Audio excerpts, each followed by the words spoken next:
all that extra talking in it.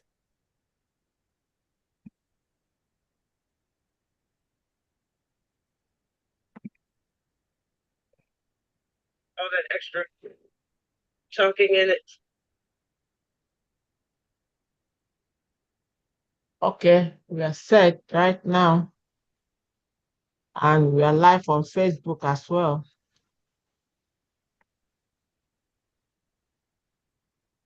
Good morning, good afternoon, good evening, everyone, everywhere, depending on where and when you are joining this very awesome seminar this morning. Distinguished delegates, honored partners, and peace ambassadors.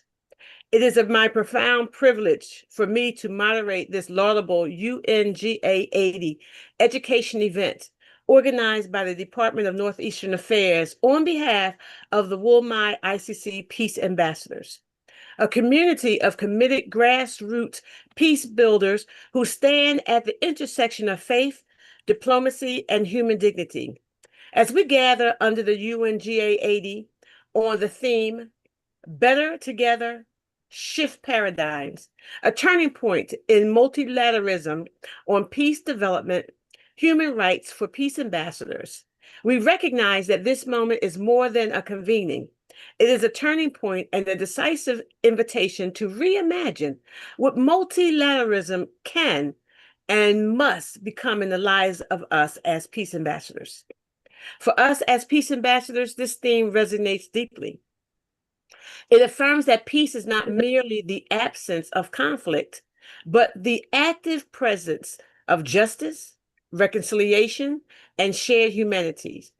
It reminds us that development must uplift every community, especially those whose voices have been muted by inequality, displacement, or systematic barriers. And it reinforces that human rights are sacred, not because institutions declare them, but because every person carries inherent worth. Wolmi-Icc Peace Ambassadors understands this truth intimately. We serve in neighborhoods, villages, cities, and regions where peace is not theoretical, but is lived, negotiated, and nurtured daily. We witness firsthand how local actors, faith leaders, women, and youth become the true architects of stability. And we know that global frameworks only succeed when they are rooted in the lives of people they aim to serve. UNGA 80 calls us to shift this paradigm from competition to cooperation, from isolation to interconnectedness, from top-down decision-making to inclusive, people-centered multilateralism. This is the space where Wolmi-Icc, Department of Northeastern Affairs Peace Ambassadors thrive. We bring moral clarity, community trust, and a commitment to healing divisions. We stand as bridges between culture, between institutions, and between global aspirations and local implementation. As we step into this new chapter, let us reaffirm our mandate to champion peace with courage, to advance development with compassion, and to defend human rights with unwavering conviction. May this painstaking education on UNGA 80, Better Together, Shift Paradigms, a turning point in multilateralism for peace development and human rights for peace ambassadors gathering, ignite action on our fresh vision at Wolmi-Icc. May it deepen collaborations and strengthen our resolve to build a world where we are truly better together. To make significance to this education are Her Excellency, Professor Dr. Ada Okika Juna, Chief Governor, Department of Northeastern Affairs, Her Excellency, Ambassador, Archbishop Dr. Mary Floyd Palmer, Deputy Chief Governor, His Excellency, Dr.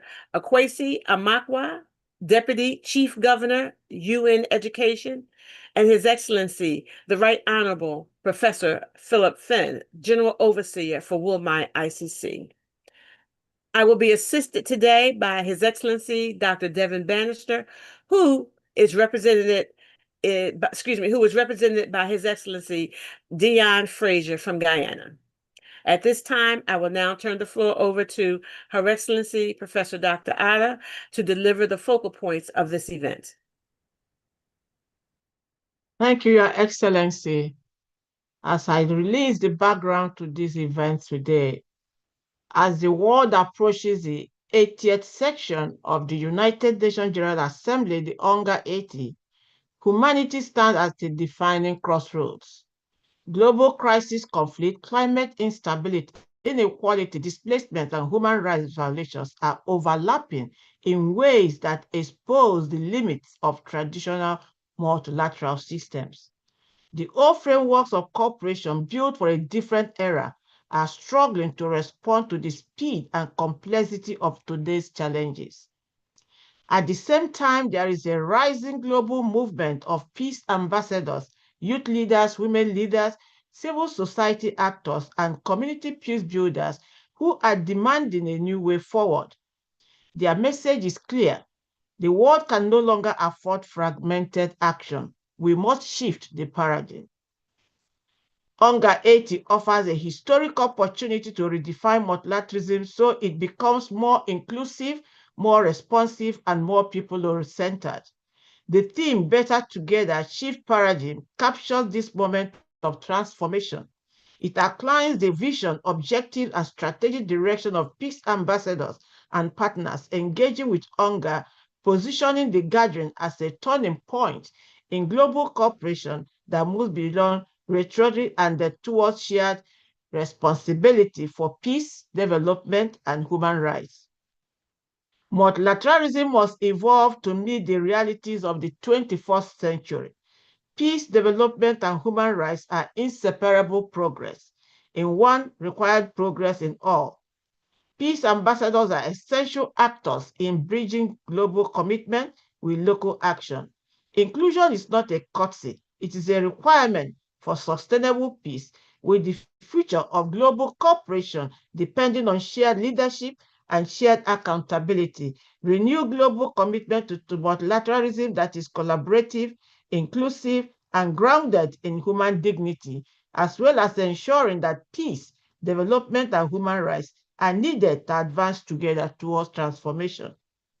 The theme, UNGA 80, Better Together, Shift Paradigm, a turning point in multilateralism for peace, development, and human rights, touches on better together, a call to collective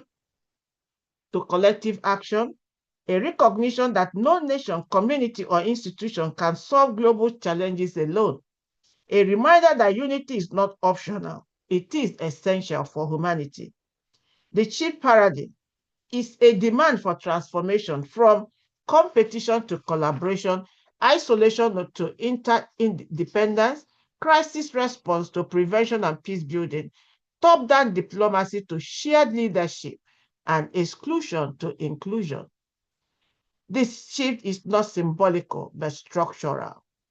The team will also aim to strengthen multilateral cooperation to promote new models of partnership between government, civil society, youth, women, and peace networks, especially within the Wolmi-Icc family. Advance peace and conflict prevention by highlighting the role of peace ambassadors as catalysts for dialogue, mediation, and community resilience. Promote sustainable development to align peace building with SDGs, emphasizing equity, climate justice, and inclusive growth. Protect and elevate human rights, reaffirming universal human rights as the foundation of global peace and development. Amplify voices from the ground to ensure that local peace builders, the women, the youth, and marginalized communities shape global policy conversations. The theme will further enable the role of peace ambassadors within the Wolmi-Icc to serve as bridge builders, connecting global policy with community realities, advocating, championing human rights, gender equality, and social justice. Also, innovators include introducing new ideas, technologies, and approaches to peace building. Mobilizers engaging youth, women, and civil society in global action and humanizing global issues through lived experiences and community narratives. This emphasis emphasizes collective responsibility for global peace, shared responsibility through equitable development, universal dignity through human rights protection, inclusive leadership that amplifies marginalized voices, transformative partnership that cross borders, sectors, and generations. What are we expected to get from this meeting as outcome? A strengthened global network of peace ambassadors aligned with the UNGA 80 section priorities. Incidentally, a woman is the president of the UNGA right now. Policy recommendation for a renewed multilateral system. Increased visibility for grassroots peace building initiatives, commitment from governments and institutions to support inclusive peace processes, a shared framework on ongoing collaboration even beyond the UNGA 80 section. We are in a global meeting. It is a turning point, a moment to reimagine what global cooperation to look like. The UNGA 80 is a moment to shift from old paradigms to new paradigms, a moment to stand together, better together for peace, development, and human rights. A moment and a global call for global peace ambassadors to rise up to achieve a better together agenda for humanity, especially now when the SDG 2030 is about to run out. I thank you. Thank you, Dr. Ada, for your remarks and the focal point on how we are going to begin to shift this paradigm so that we can work better together. Thank you again. At this time, we will have our opening statements by Her Excellency Archbishop Dr. Mary Floyd Palmer, the Deputy Governor General for the Department of Northeastern Affairs, speaking about better together and shifting paradigms. The floor is yours, Your Excellency. Good morning. Greeting, honored panelists. I am honored to be with you on today and on particularly this topic of better together. Better is defined as more excellent or effective. Together means that we're in proximity with one another and we are gathered as one. In a time where people may want to work as silos, independent, alone, doing each in their own thing, which is their inalienable right, it is a time where separation can come. In a time where everyone is impacted by decisions not only worldwide, but in our communities and by leaders that often are not thinking about the whole, but just the part. Siloism, as I call it, is not something that we should embrace. It is time for us now in this season to put aside our differences, whether they be about gender, whether they be about economic status, whether they be about your position, your place, or even your power. That oftentimes it makes us stronger together. I've come to understand that when we become self-focused on I and me, that we cannot at all look at us and we until what is happening to them affect us. Then we want to be collaborative. Then we want to gain each other's saying, how can we do this together? Understanding that the paradigm is talking about championing peace, having compassion and commitment for the global idea of what can happen. It doesn't just begin with me, but it begins with us. I want to make the revelation of togethernism in the symbol of a hand. Each part of a hand has some part that is necessary. First, we have to have our thumb. That causes us to have a strong grip. And it's the thing that fights opposition. Next, we have to have our pointing finger, that index finger that we can use to delegate and tell folk what to do, or we can use it to focus on an idea. And then we have the longest finger, which is usually the middle finger. What will we do without it? Because it is the most responsible part of the hand. It helps us to be stronger in our lifting. Then we come to the ring finger. Well, come on, y'all. Everybody sometimes is waiting on it. Can I get a ring on it? All right. Let's ladies be waiting on it, or our gentlemen can't wait, or they may say, no, no, no. But the ring finger symbolizes our love, our responsibility, and our commitment to whom we choose. Last is the pinky, that little one that we wonder why is it there? But what will we do? Because what it does is symbolizing the completion of the hand. When you put these 5 things together, we become a fist. And as my great grandmother would say to me, we are stronger together. We may be individual with different assignments and different focal points, but when we all come together, we become a mighty fist, which symbolizes our solidarity, not only for power, but for peace. Not only for peace, but for compassion. Not only for compassion, but more importantly, for love. I truly do believe that God did not create us to be individual. Otherwise, Adam would still be with the animals, as I believe, in the garden by himself. But even God knew that he needed company. So no man is an island or woman is an island, that we all need each other because none of us came here by ourselves. And because of that, we need to learn how to become stronger and better together so that we can shift against anything that would break our bond. Remember, each of us has a part. Each of us has a place. And each of us has a focus.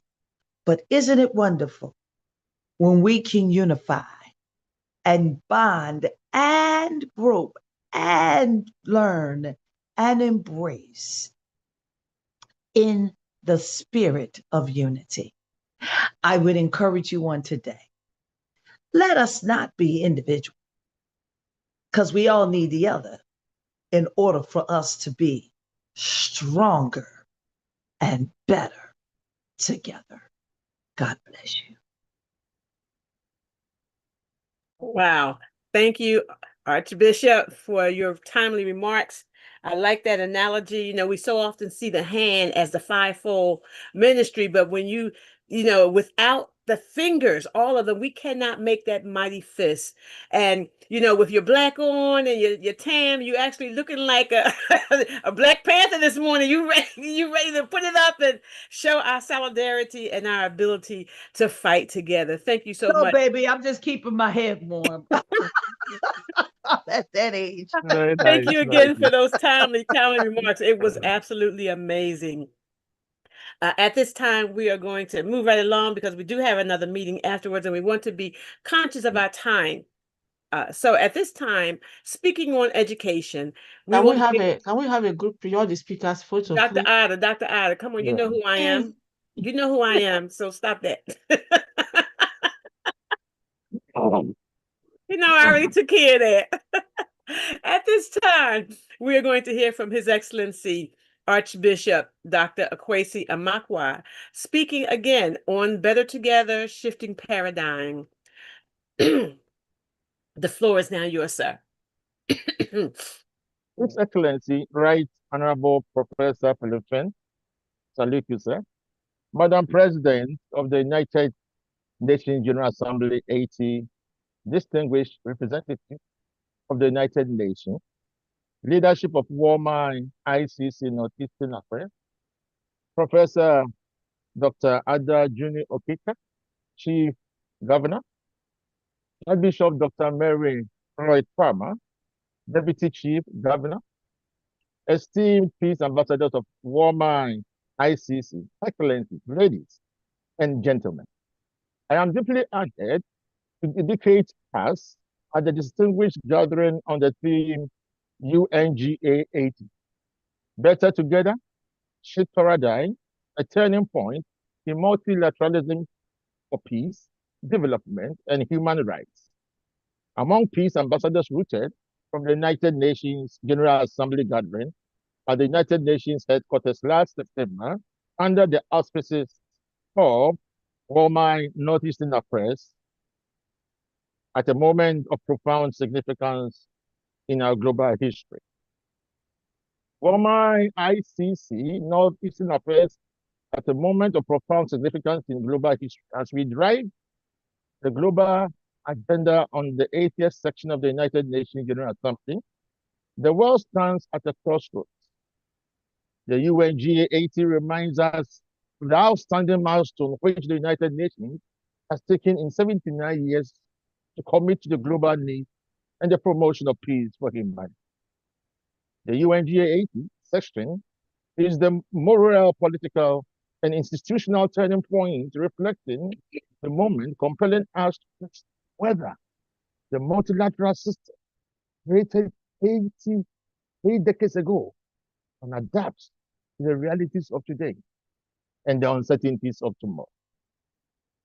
The 80th section of the United Nations General Assembly marks a historical moment for the international community under the leadership of the General Secretary.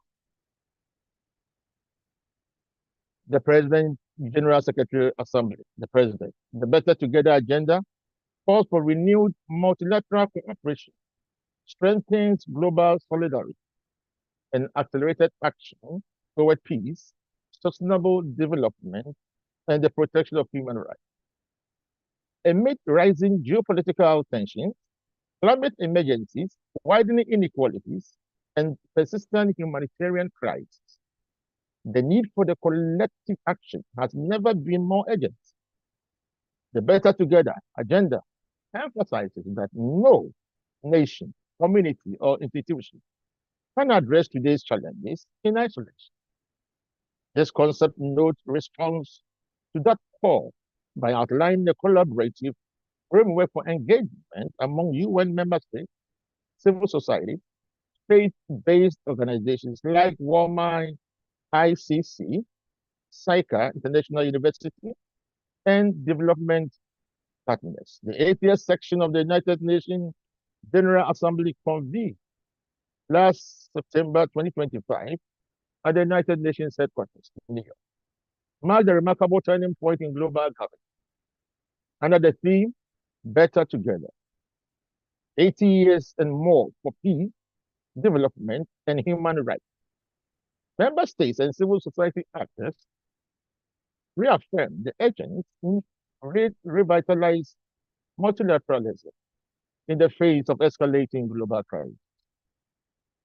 This moment occurring at a time of profound geopolitical, social, and environmental upheaval underscores the reality that no nation or institution can address today's challenges alone. The UNGA 80 agenda calls for paradigm shift, a renewed commitment to commitment, shared responsibility, and inclusive global reach. In alignment with this vision, the Wolmi-Icc Northeastern Affairs Peace Ambassador emerged as a dynamic civil society force rooted in ethical leadership, intercultural dialogue, and community-centered peace. Their engagement and our engagement reflect the growing recognition that peace, development, human rights must be advanced not only at the diplomatic level, but also through empowered grassroots actors who embody the spirit of better together. The UNGA Better Together, a paradigm shifts and turning point in multilateralism for peace, development, and human rights.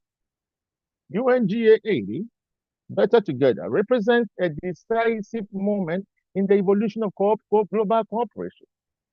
It signals a paradigm shift in multilateralism. All nations, institutions, and civil society to renew their commitment to collective action for peace, sustainable development, and universal human rights.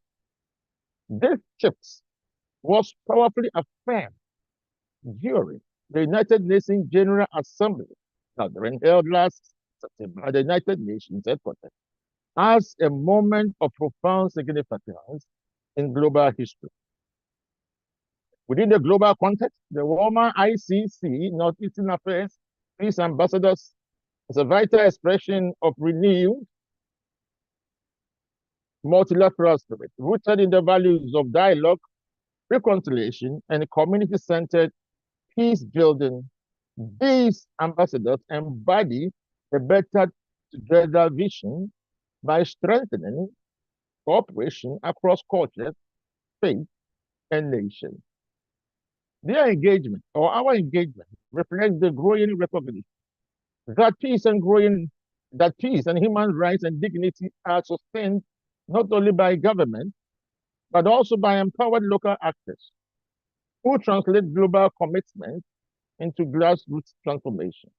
As the world confronts complex crises from conflict and displacement to climate instability and widening inequality, the Wolmi-Icc Peace Ambassadors contribute to a new model of partnership that is inclusive, people-centered, ethically grounded, and globally connected. Their presence at this historical juncture underscores the essential role of faith-based and community-driven leadership in shaping a more peaceful and just and resilient world. Ladies and gentlemen, we shall shift to the paradigm shifts that they addressed at the meeting. Excellencies, the United Nations was founded to save succeeding generations from the scourge of war. Yet, today, conflict, inequality, climate stress, and displacement and rights violations are increasing rather than receding. The lesson is clear. Business as usual is no longer sufficient. The paradigm shift envisioned by UNGA 80 calls for moving from a reaction to prevention, from institutional silos to integrated action, from exclusive diplomacy to inclusive multilateralism, from short-term crisis management to long-term sustainability. This is not a rejection of multilateralism. It is a renewal. Excellencies, multilateralism and peace security. Peace and security remains the first pillar of the United Nations Charter. Yet peace today must be understood not only in military terms, but as a human security, the protection of life, dignity, livelihood, and hope. The UNGA 80 paradigm shift emphasizes preventive diplomacy and early warning, addressing root cause of conflict, poverty, exclusion, climate shock, and governance failure. Meaningful inclusion of women and youth in the peace process. Interfaith and intercultural dialogue is tools for reconciliation. Peace ambassadors play a critical role here. You are not only messengers of harmony, you are agents of prevention, capable of identifying tension before they escalate, and building trust where institutions alone cannot reach. Areas of action. 1. In pursuit of this goal, the Department of Political and Peace Building, first, DPPA, and the Department of Peace Operations, OPA, plan to undertake a substantial reorganization, building on the 2017 reforms with additional measures to consolidate the entire pillar. Areas for action will broadly develop expertise and centers of excellence, consolidate mission and management structure, and leverage UN system expertise in mission from the design and startup phases of new missions. Specific steps within each of these areas appear below. Some of these actions have already been integrated on the revised budget estimates for 2026, and others will help improve our work in the years to come. accelerate shifts from silos to joint expertise. One center of excellence on prevention, peace building, and peace support. We plan to establish a unified peace building, peace support office, bringing together existing capacities of peace building, disarmament, demobilization, and reintegration, security sector reform, and justice and correction expertise that are currently split between DPPA and DPO. This unified structure would provide more coherent support to member states from prevention through transition, ensuring that security gains are reinforced by the institution building and development. It would answer the call to action under consideration in the peace building architectural review. As part of this reform, one Assistant Secretary General ASG post will be abolished. Multilateralism and sustainable development. Sustainable development is the second pillar of the United Nations and the foundation of durable peace. The 2030 Agenda and the SDGs, Sustainable Developmental Goals, represent humanity's most ambitious collective progress. Yet, progress is uneven and in many regions reversed. UNGA 80 calls for a paradigm shift that integrates development with peace building and human rights, prioritizes health, education, food security, water, and climate resilience, mobilizes science, technology, and innovation responsibly, ensures equitable financing and support for the developing countries. Development divorced from justice and inclusion, not STEM. True development empowers people, strengthens institutions, and restores dignity. From fragmentation to joint impact scale. From 2017 United Nations Development System reform significantly reshaped how the system supports the 2030 agenda. Yet, the vision is of more integrated, efficient, coherent UN development system remains unfinished, while global challenges continue to proliferate. The UN were created today against the backdrop of global development emergency. There is no doubt the development path would be designed differently from its current setup. Sustainable development requires multi-dimensional, still cross-sectorial support to global goals, which a fragmented system, projectized support simply cannot deliver. Global realignments for 2030 agenda, unlocking system-wide expertise, challenge, started capacity, overlapping mandates and functions. One, expertise across the United Nations development system is dispersed across dozens of entities, often competing for visibility and funding and operating in silos. Governments seeking support face a confusing landscape of overlapping initiatives, duplicative projects, and fragmented sources of advice. This scattering of knowledge reduces efficiency, weakens policy impact, and makes harder for the countries to assess the best that the UN system can offer. Goal: unified knowledge hubs and expertise on demand. One, our vision is UN development system where expertise is pooled and easily accessible, moving from started initiatives to within the United Nations Secretariat. Be open to other United Nations system entities and link to regional and resident coordinator process. These hubs are not new institutions and are not coordination committees. Instead, they will leverage existing asset resources, eliminate overlaps, link to pooled funding mechanisms, and focus on adding real value. A provisional list of key issues, perhaps, to address climate change, science, technology, innovation, financing for development, critical minerals, trade, and regional integration.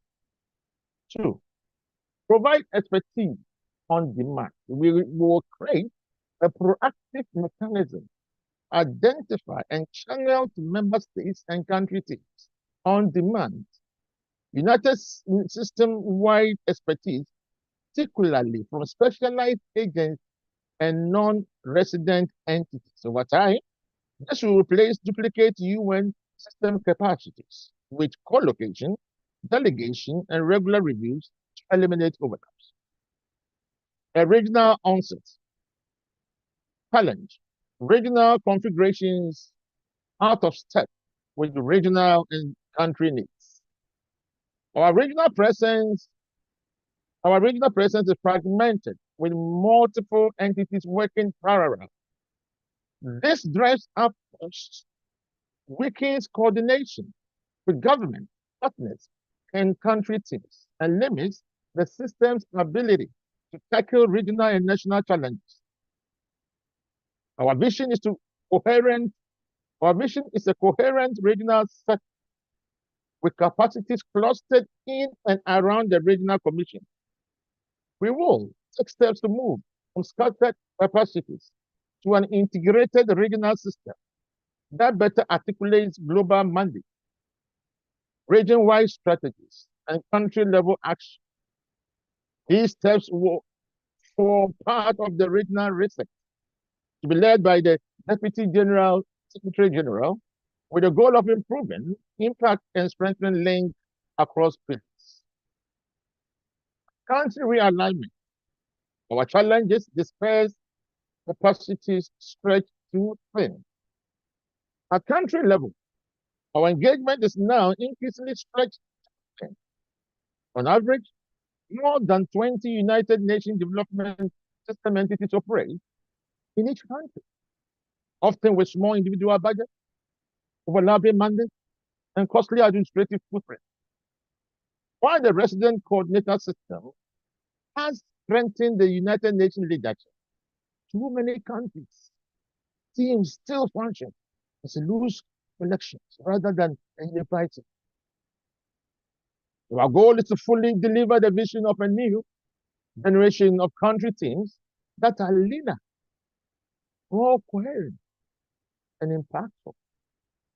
Resident coordinators will serve as the single entry points, bringing together system-wide expertise into integrated offers that are tailored to national priorities.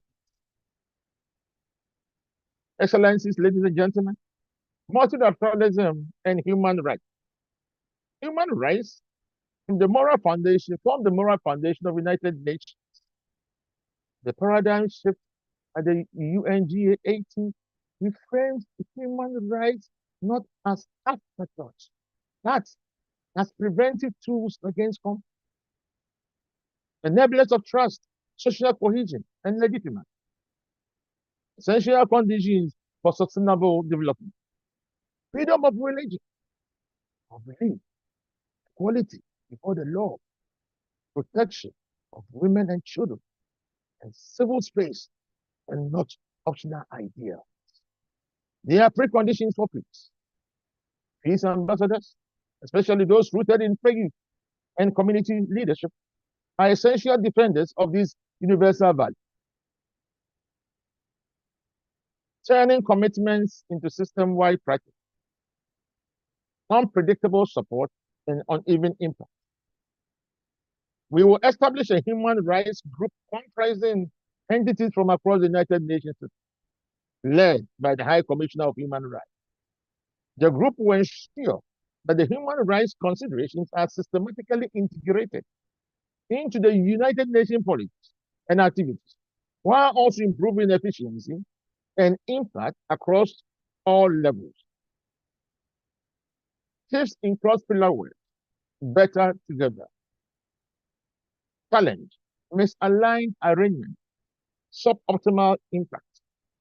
More than two-thirds United Nation system-wide spending goes to complex contexts that cut across peace, development, humanitarian, and human rights and dignity works. Yet our global arrangements remain fragmented, with resources often divided into such small components that they may struggle to achieve significant impact. Multiple officers and senior leaders work on similar issues. For example, at times, using different strategies and approaches, coordination forums proliferate, resolve these overlaps, but instead often amplify them. The end result is global arrangements that too often focus on bureaucracy, thereby reducing ability to drive effective popular work that responds to worldwide and country-specific challenges. Excellencies, ladies and gentlemen, regional cross-pillar support. We want to create regional integrated platform, co-locate regional leadership and experts, bring together specialized capacities. On the country level, the challenge is global silos, reproduced at country level. Limited by funding practices and the pressure from the headquarters demands, country leaders often struggle to connect, impact, and achieve results across pillars. Despite country-level delivery, accounting for two-thirds of United Nations system expenditure. The United Nations system expenditure spent 64 billion. Out of 64 billion, 45% is used on humanitarian affairs. 30% is used on sustainable development. 13% for peace and security. 2% for human rights. Even in the humanitarian section, UNICEF takes the bulk of the expenditure, followed by UNESCO, and of course UNHCR and UNRWA and WHO. Improved and standardized operational coordination is needed, simplifying planning frameworks, expand prevention, peace building, and peace support. Even from the analysis, you find out that peace building and support is only using 23% or 20% of the global United Nations budget is being used out of the 64 billion. And on the peace and security, it's more used in the Department of Political and Peace Building Affairs. And of course, in the Department of United Nations Office of Crime and Drugs. And also in the department called UNIDE, United Nations Institution of Disarmament Research, and of course, Office of Disarmament Affairs.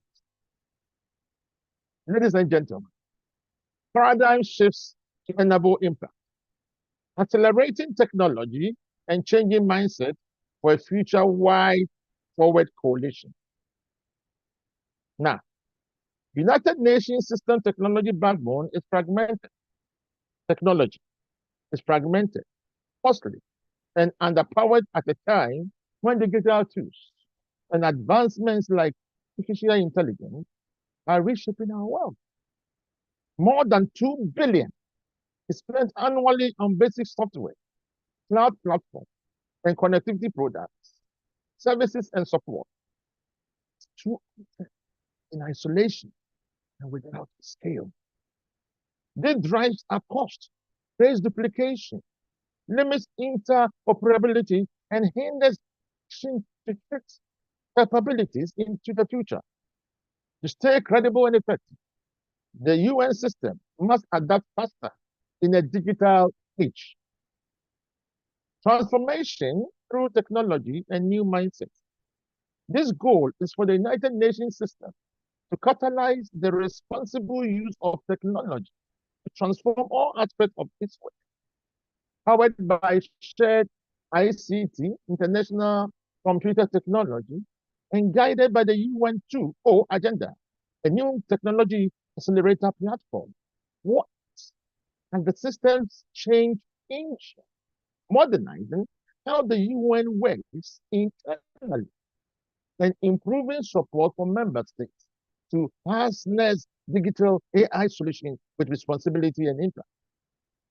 Areas of action will include core ICT, international computer technology, within realigned common providers. Launch a joint technology accelerated program.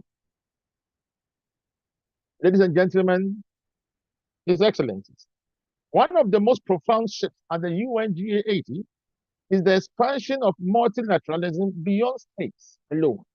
Inclusive multilateralism recognizes civil society, faith-based organizations, youth and women, indigenous communities, the private sector, and academia as the co-creators of global solutions. Wolmi-Icc exemplifies this approach, connecting moral leadership, community engagement, and international cooperation. The role of Wolmi-Icc peace ambassadors are bridges between the United Nations and the local communities, bridges between policy and practice. We act as bridges between faith and global governance. Our mandate aligns directly with the UNGA80 paradigm shift. Educate for peace, advocate for justice, mediate conflict, promote sustainable development, uphold human dignity. Conclusion: UNGA80 as a moment of choice. Excellencies, ladies and gentlemen, UNGA challenges us to choose cooperation over division, prevention over reaction, solidarity over isolation. If we embrace this paradigm shift, integrating peace, development, and human rights, we can renew the premise of the United Nations for the next generation. We are stronger together. We are safer together. We are better together. Human rights and rule of law. Micah 6, verse 8. I quote NIV. He has shown you, O mortal, what is good. And what does the Lord require of you? Act justly, to love mercy, and to work humbly with your God. This scripture reflects the moral foundation of human dignity, justice, equity, and accountability, which underpin the Universal Declaration of Human Rights, inclusive governance, gender equality, and the principles of leaving no one behind. Isaiah 32, verse 17, quote, NIV, the fruit of righteousness will be peace. Its effects will be quietness and confidence forever. I repeat, the fruit of righteousness will be peace, quietness, and confidence forever. This passage reaffirms the United Nations' core understanding that lasting peace is not achieved by force alone, but through just institutions, sustainable development, and protection and inclusive economic growth, as emphasized in 2030 Agenda for Sustainable Development. Acts 9, verse 50. I quote, please. Go, for this one, that is Paul, is a chosen instrument to carry my name before the nation and their leaders and before the people. Go, for you, peace ambassadors, Wolmi-Icc, is a chosen instrument to carry my name, the Lord's name, before nations, before their leaders, and before people. This passage does not deny past wrongdoing. Rather, It affirms a deeper truth that lies at the heart of the United Nations. Lasting peace is built not only through accountability, but through the possibility of transformation. His Excellency, Right Honorable Peter Philippe, Professor Dr. Kika,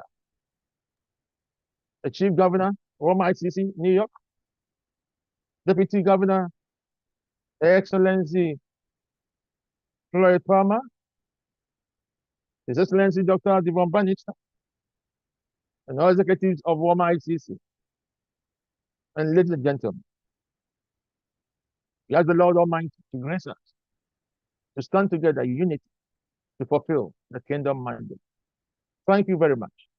God richly bless Wolmi-Icc. God richly bless the United Nations. God richly bless you. Thank you, Madam President. Thank you very much. Thank you so much for your kind remarks and instructions and guidance. We all need to come together, all of the parts, no more fragmentation. It all must work together. Before we move on to our next session and before Archbishop has to leave, I just want to get a group shot. So if everybody can just look up, put a smile on. Dr. Ada, I need you to remove your there you go, Dr. Makwa.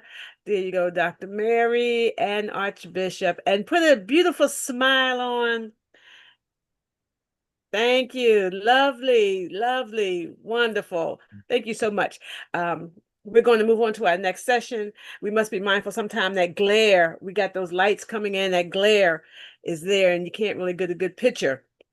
So at this time, let me see where we are on the agenda. We are going to be moving to our second session and we're going to go into the Q&A part for a few minutes. We're going to have questions and answers. And I tried to put a question into the Q&A, and I don't know if it's not working or it just doesn't work for me, but I didn't see any open questions there. So we're going to, I asked everyone, if you had a question or a comment, please post it into the chat box so we all can see it. And at this time, I'm going to turn the floor over to the very capable hands of our co-moderator, who was standing in for Dr. Bannister, none other than His Excellency, excuse me, His Excellency, Dr. Oh, I just lost it. Frazier. There you go. I'm sorry, I Go. wasn't looking at the screen. I was looking at my notes, and I'm like, I know Dr. Bannister is not here, and his name is supposed to be there. But Dr. Frazier, God bless you and welcome this morning. I believe it's afternoon. I'm not sure what time it is where you are, but we're glad to have you. And that lovely smile that you have, it just brightens up my day because it's early for me. So the floor is now yours. Thank you so much, Your Excellency, Dr. Parks, and distinguished ambassadors, peace ambassadors, panelists, wherever you're joining us from, whether it is morning, afternoon, or evening, or even evening. I stand with you all because we are approaching a critical time in our era, and where we as peace ambassadors, our jobs, our roles, our functions become even more important. So as the world approaches the 80th session of the United Nations General Assembly, we stand at a defining crossroad in global history where there are a lot of challenges, but I'm hopeful. Why? Because alongside these challenges, there is hope. A growing global movement of peace ambassadors, leaders, who is demanding a way forward on grounds. And again, as my co-moderator mentioned and the previous presenter, that there should be no more fragmentation. Let's pull it all together. We all have a shared responsibility in ending these challenges. So let's do it together as we shift this paradigm. So I commenced our conversation this morning to get you all excited because I know we all want to be part of this global movement. Let us try to redefine multilateralism. let's make it more inclusive. So as I go through the chat with you this morning, I've recognized that there are just about one question in the chat. But Ambassador Parks, what I love about being a moderator, it doesn't stop you from putting questions to the panelists. So I think Dr. Bannister was quite instrumental in having me here this morning, because I do have a few questions for our wonderful panelists this morning. And I have questions on each theme that we have or structure. So I would like to know from our panelists, how do we, in this era, in rethinking multilateralism, the first question I have is, why haven't the traditional multilateral framework worked?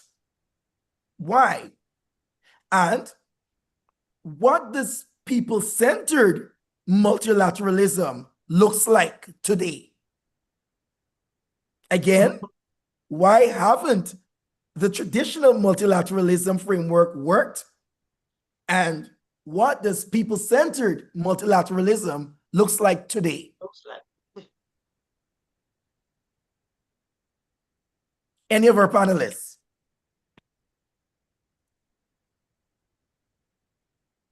Come on.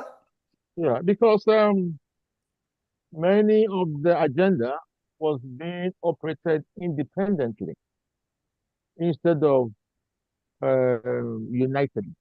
Okay. And so what happens is that independent UN entities in the regional, global, and country level used to operate differently in the sense of having something we call duplicative invoices and products, and thereby drains the funding and makes the UN-centered agenda accomplishment very weak. Number two, because of the many United Nations entities, the funding for all those entities that, of course, they pull from the United Nations caused a lot of confusion. We call it multiple entry system, the UN. The UN spending all this money, but the work actually was not done effectively. So that is why we are moving from fragmentation to consolidate these all UN entities operating under the United Nations, so that they won't have any overlapping, what do you call it, overlapping mandates, duplicated products, and sometimes this weakening fragmentation. So we want to create a more broader, united, not too lean and thin, that drains expenditure by the work not done. Number two, the silos is the problem. That's independent operation. So what we are trying to do is to build from the global level to country to regional level and then country level. When you look at the expenditure of the United Nations, you find out that many of the expenditure in different categories of the SDGs were spent on the country level, isolatedly, not on the global. For example, if on global, an agenda is given to, let's say, West Africa, what happens is that the globally or the continentally, it doesn't actually materialize effectively. For now, you have many countries, Ghana, Ivory Coast, Nigeria, and etc., having multi-UN systems in the country, but they are not united. I expected that even in West Africa, they can unite into one group, North Africa, one group, South, one group, like the African Union, 6 region. But it wasn't happen like that. So the sustainable development goals and the human rights and other things that were proposed has not been fully achieved. So now moving forward, we are going from fragmentation to acute consolidation. And also, we are also going to put services and expertise that will examine and work with the regional and resident coordinators when it comes to funding, when it comes to ideal goals of admission to be accomplished, rather than to be halfly and specially done. Thank you. Thank you very much, Your And Excellency. then, in addition to what His Excellency had just said, if we take our mind back to year 2000 when we had the Millennium Development Goals, most of the things were centered on policies and global policies or cooperation. A little was geared towards humanity. And then the analysis of the Millennium Development Goal felt that it could not actually respond to its objective and missions. And that was why in 2015, where they started discussing on the post-2015 agenda, they look at the 5 Ps, which is the people, the planet, prosperity, peace, and partnership.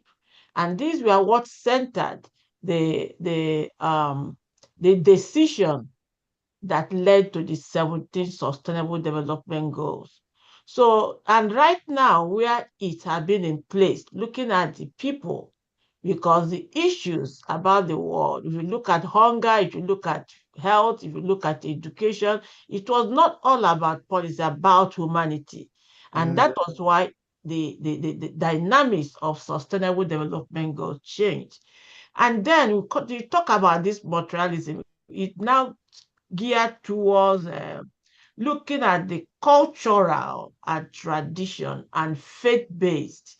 And that gave more enablement to open doors to these civil societies, faith-based organizations. You can imagine within this period, the Holy See became an observer of state, who is a Catholic mission oriented, become more observer achieve. And a lot of faith-based came up, like the UN Harmony Week, which starts every 1st of February to the 7th. Peace organization came up, peace building, peace initiative. There was all these things that geared. There was Security Council kept on hammering on issues about peace and initiative. So these are the basic idea that could provide response to your question, because everything is now advancing. And if you look at the shift paradigm was what the Secretary General delivered at the Hunger 80. That was the title of his report. And everything here to analyze the situation of humanity. You talk about human settlement, sustainable cities, the UN habitat, all those we are looking at what the individual needs in order to live a sustainable life. Thank you. Thank you so much, Your Excellencies. Those were really great comments and answers in response to the question posed. We have another question here. And We need this to move question, forward time. oh yeah, there's a final question. What is required of you? What is your part in accomplishing this agenda? Very short. What is required of you? What is your part in accomplishing this agenda? Yes, thank you very much. Professor Ada, you want to go? Please. Okay, I just want to be brief. Yes, please. We are under the canopy of Wolmi-Icc, and this network has over 3,000 peace ambassadors across the world. What is very significant about us is that we are rooted on the gospel, on the word. And if you look at Obadiah chapter 1, I think verse 2 or 3, said there is a rumor that an ambassador is born. And then when we got to, in fact, my entrance into I got oriented into Acts 9:15. So these are embodiments that we need to cue to in order for us to carry up the banner of promoting peace across the world. Now, even when if you look at what is going on now, nobody is sure of anything anymore. You don't know what's going to happen the next moment. Therefore, there should be more action-oriented initiative that has to talk about peace building. The UN has done a lot of initiatives on peace building. What about the faith organization? What about civil societies? What about us that we need to? And if I am a peace ambassador and I don't pick up initiatives that can advance peace, then why am I carrying the title? So I think there is more rooted to us to look at ourselves. You know, our father, the GO, His Excellency Dr. Finn, and the Governing Council, they have done wonderfully well to give us a platform which we need to utilize in order to, they can do everything, and that is why they spread the tentacle across the world. There is no country, to the best of my knowledge, that hasn't got Wolmi-Icc Peace Ambassador. In fact, I was at a funeral and I started talking with one pastor, and he told me he's a member of Wolmi-Icc. I said, where have you been? We have not been seeing you. You know, so these are, it means that we are everywhere. And if we are everywhere, then what are we doing? So the onus lies on us. They have given us the platform to operate, just as we have the United Nations to learn about this. And that is why Department of Northeastern Affairs has shown the method of providing UN education. This, what His Excellency Amankwa has just given to us, is rooted from the proceedings of the UN General Assembly held by world leaders in September, and the report on the Secretary General's report. So this is all the education she gave us. She wasn't making a remark. She gave us education on the hunger 80. So that it was a broader information that relates to us. But the fact remains that we should not be sleeping about it. If you are a peace ambassador, try to advance for peace. Look at the people, look at the planet, your environment. Pick up something. Look at the sustainability, which is what does it prosper? You know, if you have 10 people, we are talking about peace. And those 10 people will go about talking about peace to another 10 people, to another 10 people. Very well, using the word that we were oriented to by our father and the governing council, or the word of God. Then where are we not going to make mark? But when we get peace ambassador and sit on and carry the image on social media and peace ambassador, it makes no sense. The title is for us to make impact.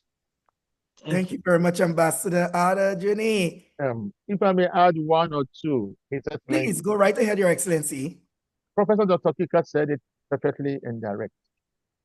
I think many global peace ambassadors don't understand their mandate.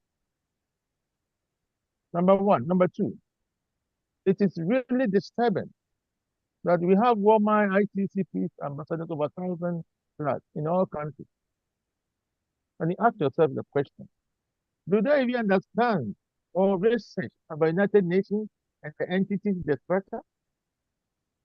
So I suggest, with no humility, His Excellency, our CEO, Chief Ambassador, Honorable Right Reverend Dr. Finn, that if he permits, there can be another program that people register that will be taught on United Nations structure, department, entity, UN Secretariat, maybe through Professor Dr. Kika to help us, so that people can understand and get in.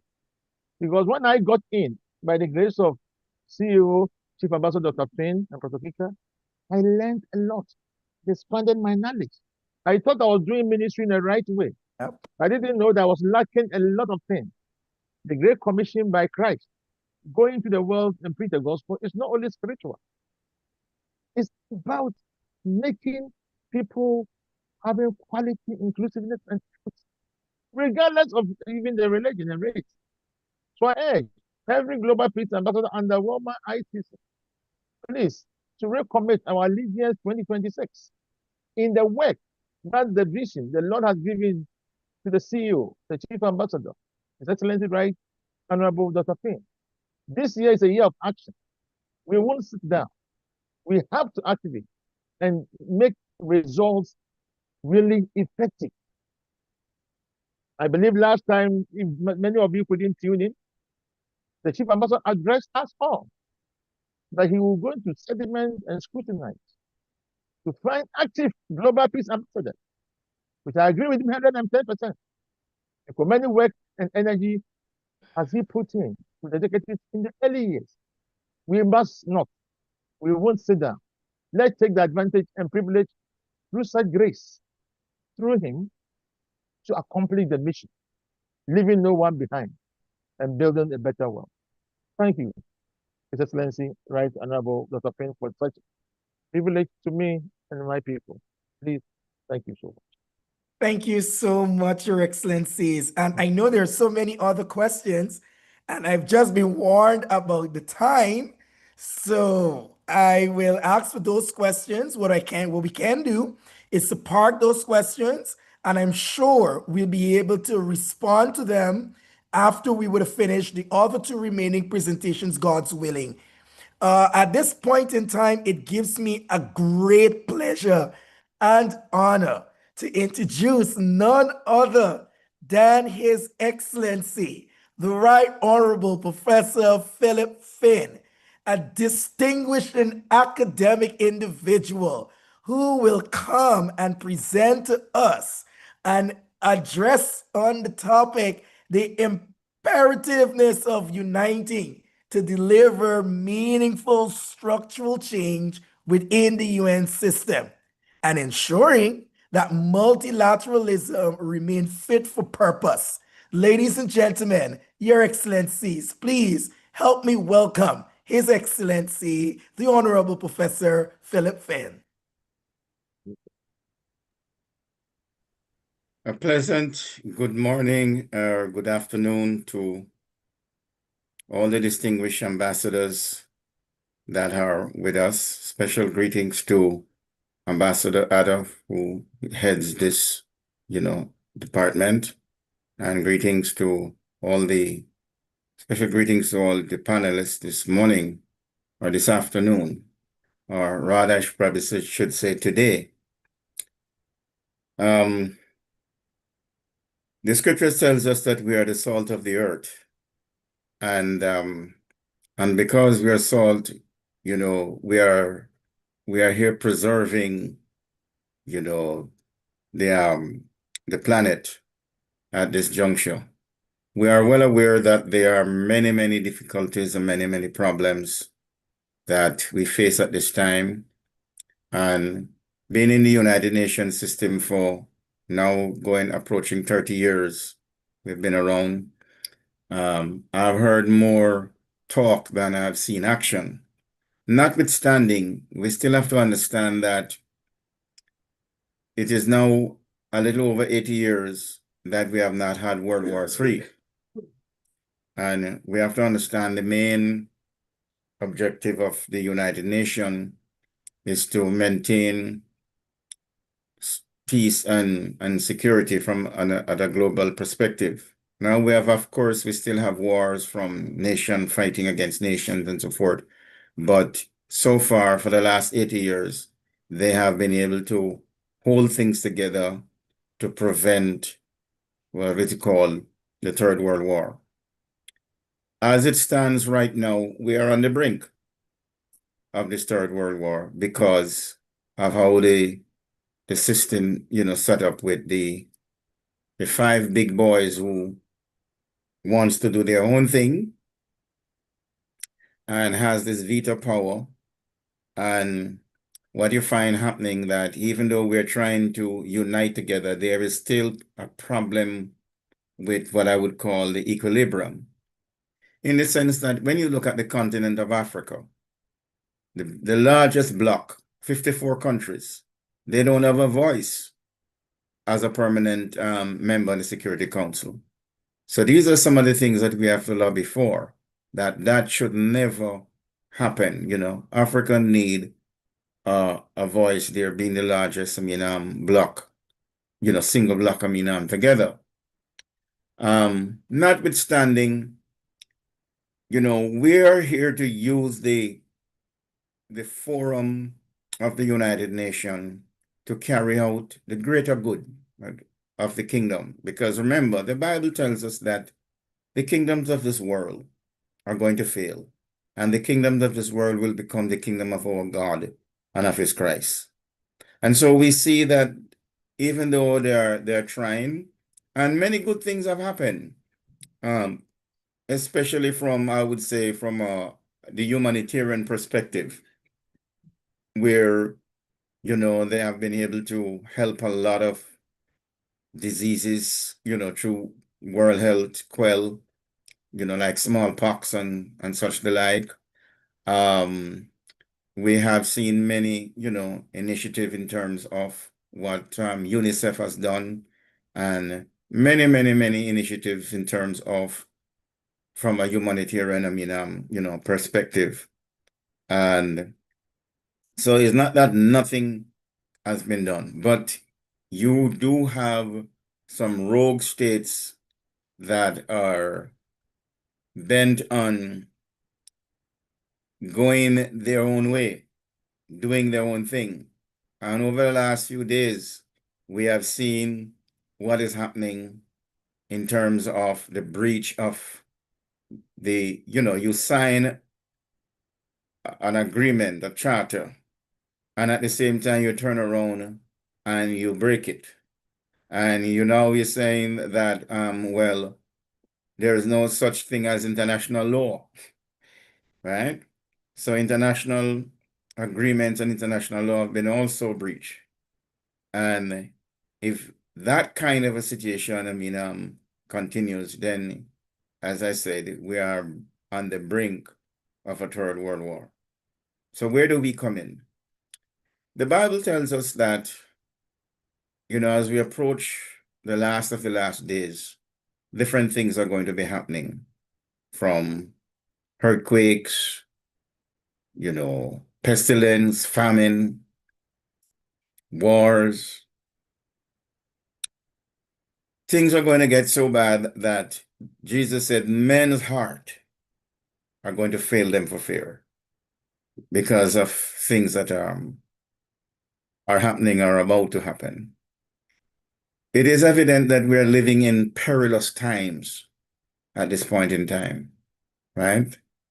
Especially 9/11, of course, amplified, that, and it's getting even worse as time goes by. But where do we stand, from our Christian perspective? The prophet Daniel saw this day, and he tells us some things that are going to happen. And one of the things that Daniel informed us about, he says, the people that do know their God shall be strong and do exploits. The prophet Isaiah also saw this day.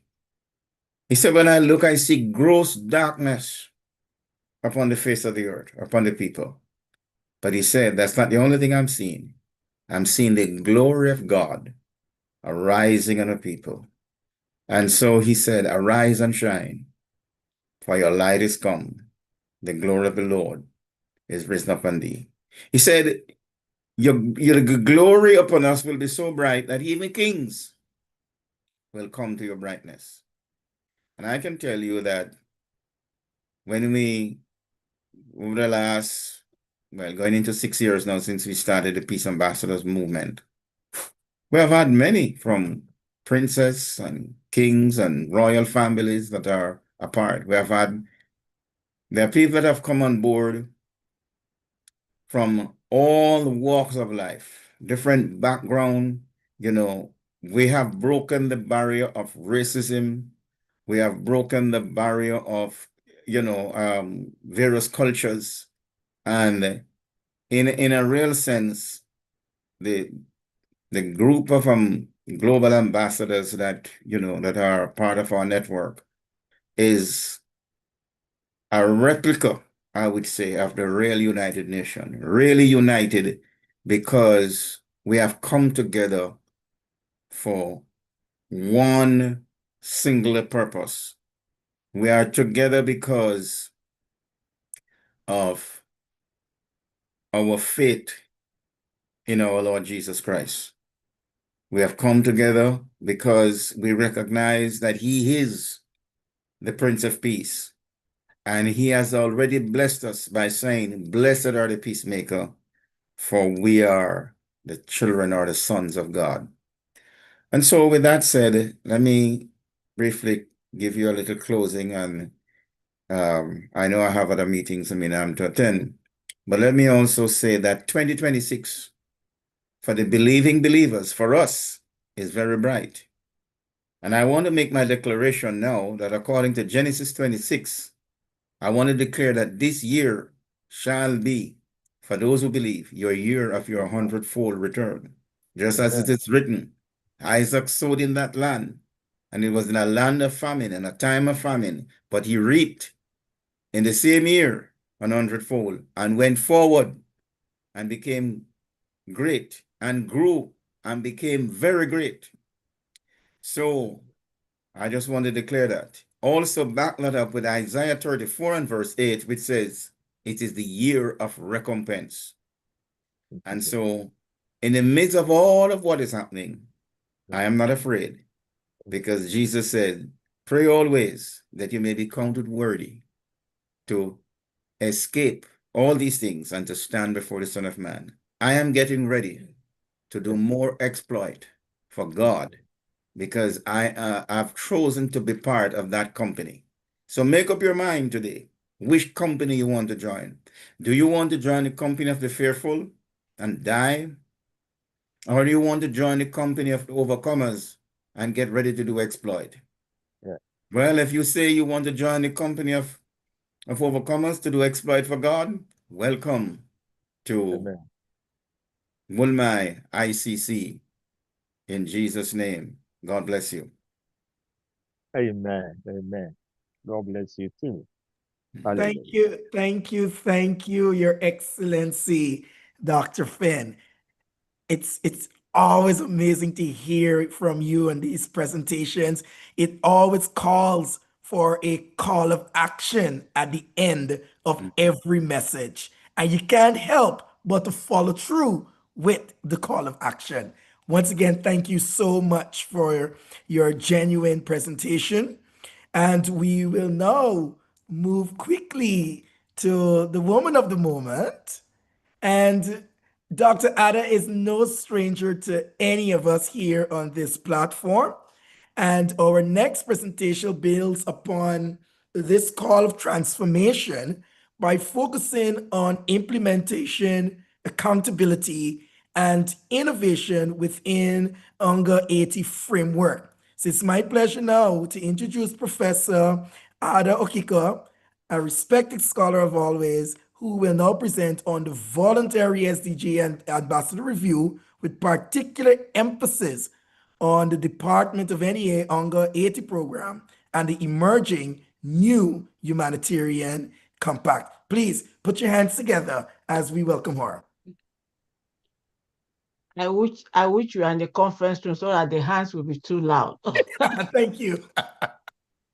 So thank you everyone for this wonderful education that we brought from the UN80 section last September. And special thank you to our Father in the Lord, our GO, our everything. He said, God said, in my country, there is a song that will say, call upon me in time of sorrow, I will answer, says the Lord. This is our God that answers in time of everything. Whenever you call him, he answers. So I feel more touched when peace ambassadors are not using this power we have to admonish peace issues in their communities. Because if you invite him in the morning, he's there. If you invite him in midnight, he's there. He's ever ready whenever you ask him to come. So, Father, Daddy, we appreciate you and we thank you for what God is using you to impart on me. I don't know about others, so I appreciate you so much. Now, the Department of Northeastern Affairs is still willing to carry our mandate when we were called to head this department. We did mention that our efforts will be rooted on providing UN education to peace ambassadors and also helping peace ambassadors with access to United Nations and anything they think about UN. And we have been doing it In July, we also continue to do the practical response, the application to be a practical ambassador, where you have to make a statement. You are given 100 and something paper documents, but you need to make a 3-minute statement on that. So we've been trying to practice that on this Department of Northeastern, and it does every July during the high-level political forum. We have been able to analyze SDGs in so many of them on this platform. And we also continue to give what we need to do in order to provide knowledge, education, and information about the United Nations. We started it with our UN Rocks radio program under the UN Wolmi-Icc, and we'll continue to do that. Just that for some time, due to too many things coming up, it's like it's dead, but it's not going to die in the name of Jesus. So we are kicking it off very soon. So, and then for the new agenda on the humanitarian compact, we will continue to advance peace, development, and humanity and human dignity through this multilateral engagement. We have to be strategic. We started in the sense that the UN has convened a better together 80 years and more for peace, development, and human rights, making it a pivotal global cooperation movement. So we are now trying to use the department to affirm our commitment to advancing this Hunger 80 agenda through these targeted programs and strategic alignment with this new emerging compact. We also would like to partner or collaborate with departments. The Wolmi-Icc are more than 38 departments, and some of them might not know what to do. Some of them are not, they know what to do, but they might not know how to go about it. And that our department will be willing to partner with any department that wants to partner with us on any issue that we can discuss or do. Okay. So this concept note outlines what we have done now has tried to outline the framework of Wolmi-Icc within the environment of the UN Hunger at 80, which is 80 years of United Nations. And then we want to engage this by strengthening the grassroots peace building and ethical leadership. We want to promote inclusive development and human rights. We would also like to mobilize faith-based and civil society actors for humanitarian transformation. When we did the last time we did the department SDG reviews, I picked people from the community, academia, civil society, faith-based, from different parts of the world, and they are ready to really be part of Wolmi-Icc in whatever we are doing. So we also need to foster multilateral partnership for sustainable impact. And then the new humanitarian compact is calling on us to localization of aid and leadership, ethical and inclusive humanitarian action, accountability and dignity-centered response with respect to the dignity of our platform, of our assignment as peace ambassadors. We're also going to look at partnership beyond silos, which is faith, civil society, and government. You had Ambassador Mankwa saying about the pulpit knowledge has to be extended, it has to be expanded, it has to be inclusive, it has to address what we need to do with focus on the people, on humanity. So we need to work more by empowering peace ambassadors as frontline humanitarian actors, because you can only act when you know. If you don't know, you cannot be able to act. This is no longer the time of sleep. I've not even slept since last night. I've been on this computer since last night. And I want us to understand that we are not, you see, I was at Macy's one day, I saw one woman, the way she was, I said, how old are you? She said, she's about 101. I said, what are you doing here? 100, but she's still active. So if such a person, I was just looking at her, very active, you know, and if she is active at that age, so why shouldn't I be active at my age? You know, so we need, and we cannot be active by just say, I'm a peace ambassador. Let us give the name the weight it deserves. It's a potential name that when you go out and show anybody your ambassador, you are honored. Myself and Dr. Vanessa gave somebody, brought in somebody who is a peace ambassador.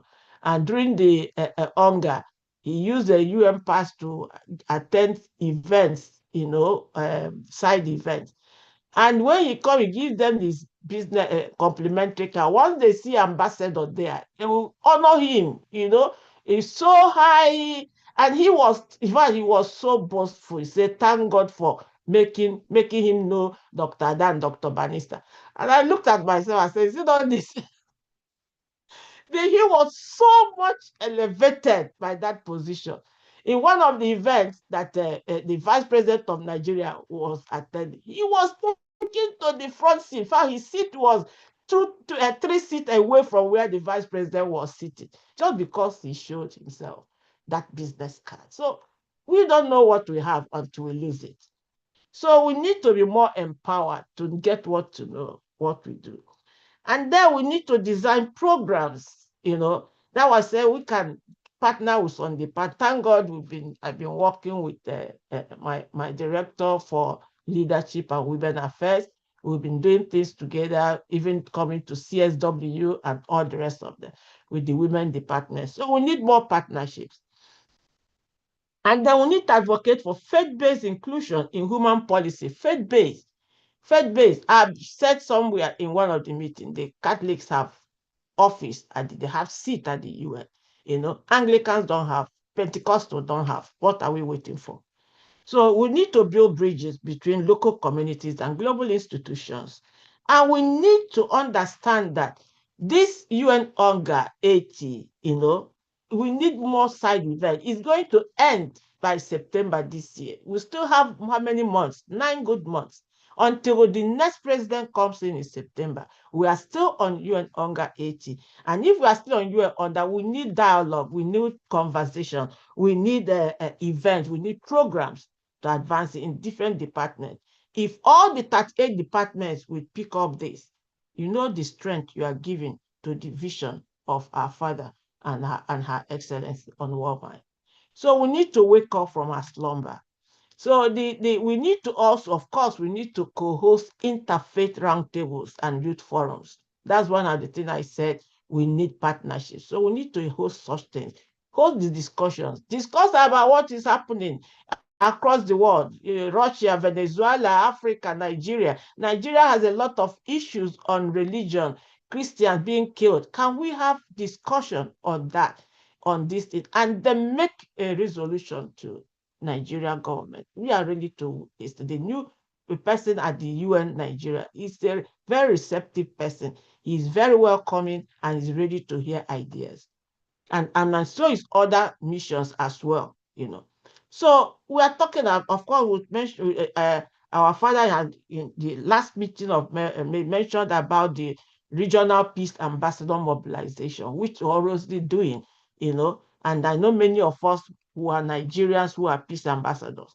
So we need to also work to expectations, outcomes. We need to strengthen alignment with the United Nations and the new humanitarian compact that we are designing at the department. We need to enhance visibility and impact of Wolmi-Icc peace ambassadors. We need to expand partnership with UN bodies, governments, and NGOs. Assuming you have a peace ambassador, you are in medical field, find yourself to World Health Organization. If you are in project management, find yourself to UNDP. If you are an environmentalist, find yourself to UN Environmental Program. Find yourself in so many International Labour Organization, United Nations Organization of Civilization. There are so many departments you can find yourself, expand yourself. Some of us have UN passes. You can enter UN pass you have every year. You enter UN at any time, provided you are not a criminal. In fact, it's even the safest place you can go. So we are the one delaying ourselves. We have all the bullets to shoot, but we are not shooting. So the Wolmi-Icc Department of Northeastern Affairs stands ready to advance the hunger 80 on Better Together agenda and contribute meaningfully to the new humanitarian compact, which was released by Secretary General. And we are leaning on that to develop our own humanitarian compact. So through faith-rooted leadership, strategic programming, and multilateral engagement, we affirm that lasting peace and human dignity begin with empowered communities working in unity for the common good. I thank you. Thank you so much, Your Excellencies. And it is now time for me to return control to my co-moderator, Her Excellency Ambassador Parks. It was a pleasure serving, and I do look forward to more engagement like these. I thank you. Ditto, ditto, ditto. And I know that's probably not the proper UN title that ambassador should be, but ditto.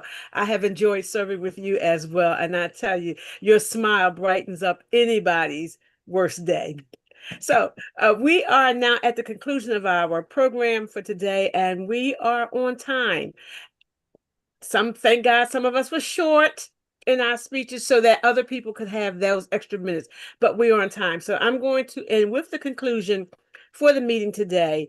Again, I want to thank everyone for joining, all of our distinguished visitors who are in the audience, in the global audience, to all of our distinguished ambassadors and policy and stakeholders. The conclusion of the matter is that the Wolmi-Icc Department of Northeastern Affairs stands ready. We got our war clothes on, we've got our fists pumped, and we are ready to advance the UNGA 80 Better Together agenda. And we're going to contribute meaningful to the new humanitarian compact through faith-rooted leadership, strategic programming, and multilateral engagement. We're going to come together and we're going to fix those fragmented areas that have been previously in our models. And we're going to cross borders, we're going to cross city lines, and we're going to come together, meet one another, and we're going to work together. Thank you, Dr. Finn, for your excellent leadership. To Dr. Ada and her leadership as well. Our woman of God who I know never sleeps. And my constant prayer for her is that she finds multiple rest in the little bit of rest that she does get, because she does put together excellent programs for Wolmi and the UN. And we're so glad to have her. At this time, we're going to take our leave. We do have some questions. We did not get a chance to come back to the Q&As. Dr. Fraser and I were trying to figure out how to make how this Q&A worked. So we grabbed the questions out of there, and we hopefully will be able to address them at a later time, if not to the whole group, to at least you as an individual. Yes, Dr. Ada? They can send it to email for response. Well, because I don't know how to save this chat box, so I've been trying to grab them out of the chat boxes because there's no ability to save them. So I've been trying to grab them out of the chat box and put them into a document so that we can address. We don't want to tell you that we're going to have a Q&A and then you ask questions and we don't answer them. That's not fair. Because I know how I would feel when I ask a question. You ask me for a question, I give you a question, and then you don't answer it. So we don't want anyone to feel like we neglected you, we ignored you. It's just that our systems didn't seem to be working properly today, and the questions were not getting to everyone. But we will promise to try, and answer those questions at a later date. Thank you so much for coming. Those of you who have plans for today, which I'm sure everybody does, hopefully it includes rest so we can begin to work on better together, shifting paradigms. God bless you all. Have an awesome weekend. Yeah, please, 1 minute. I invited some noble, nice people, friends all over. I can see them on the line, and they will be registering for Wolmi-Icc in March. In March 20th, 21st, there's going to be Global Peace Ambassador Seminar. So please, all those who are invited and are interested, as you told me, please contact me. I'll send you the link so that you can register and you can bring people in to accomplish the good work. Please, thank you for tuning in. Hey, please, my boss is here. Oh, His Excellency Ambassador Antoine, welcome. I'm just seeing your name on the Oh my God. They're silent. Oh God. Thank you for joining us. Can you say Yeah, no something? problem. Who are you Eh? asking? Ambassador Dennis Antoine, let me bring you up. Yes. Please, let me bring you up so I greet our GO. Hello, Ambassador Dennis Antoine. Yes, can you come up? Thank you. Oh my God. Hallelujah. Yeah, Your Excellency, can we just hear a word If you from can you? unmute. Can you unmute yourself? Oh boy. All right. Hello. All right. I am very pleased. At times, it's good to be invisible but present. I am very pleased to have had the occasion to sit and listen to the very enlightened voices and the unified message that's being sent. I applaud Dr. Ambassador Okika. Ada, you have demonstrated the ability to bring people together. I have always called you a connector. And I'm glad that you remain connected in 2026. I thank you for inviting me to listen in this seminar. And I ask God's blessing on each of the distinguished ambassadors as they bring peace in the communities. The mantra is taking the spirit of the United Nations to the villages. It does not belong in the big house in New York. It belongs in our communities. So thank you, Ada, for spreading this spirit of unity and coming together. Thank you very much. Thank you, Your Excellency, for your continued support. Your Excellency was the former Vice President of UNGA 69 section, and we are talking about 80 section. So he was the Vice President of 69 section and the former PR of Mission of Grenada to United Nations. Amen. So, Your Excellency, you are welcome. Thank you for your Love you. continued Have a support. great day, everyone. It's a pleasure to be here. Thank you. Thank you, everyone, for coming and join us at Department of Northeastern Affairs for more knowledge and education about United Nations and how to get involved. Your Excellency, Kashina Cross, let's talk about your question. The gender equality, and see how we can drive it within the community of your abode. So you have a lot to do there across that UNDC, and you're using the gender equality and the youth, women and youth, very important. We'll talk about that later. So thank you everyone for coming. Thank you, Ambassador Mankwa, for that wonderful education. And please share the document so that we can send it to everyone who has sent his or her email, and then they will be able to study. Well, that is education paper, not remarks. And that was why he had, I think, 45 minutes. But I did well Yes, within the time. He did well, I because think. I'm a timekeeper. I'm a timekeeper. Thank you, prophetess. Thank you. I Yeah. thought you spoke for 1 hour. I didn't have to Yeah, turn my red screen on.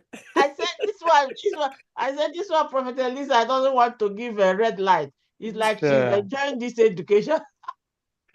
Yeah, but we thank the Lord for his Thank grace you, everyone. Thank and you, Mama. goodness. I don't Thank know you. whether you Love are you. hearing us where you are. Archbishop, Thank you, Your thank you. Excellency, Archbishop. Yeah. Thank you. Palma. Okay, yes. God Archbishop bless you, Poku is everyone. on the line. Okay, Yeah, Archbishop Archbishop. Poku is on the line, His Excellency. Oh, good. Yeah, it's on the Archbishop. line. Oh my God. Oh It's true. boy. Archbishop, Happy New Archbishop Year. Poku, where are Oh you? my God. Happy New Can we Year. stop the sharing? Can we stop the Facebook, YouTube while we're having these? Thank you. Archbishop.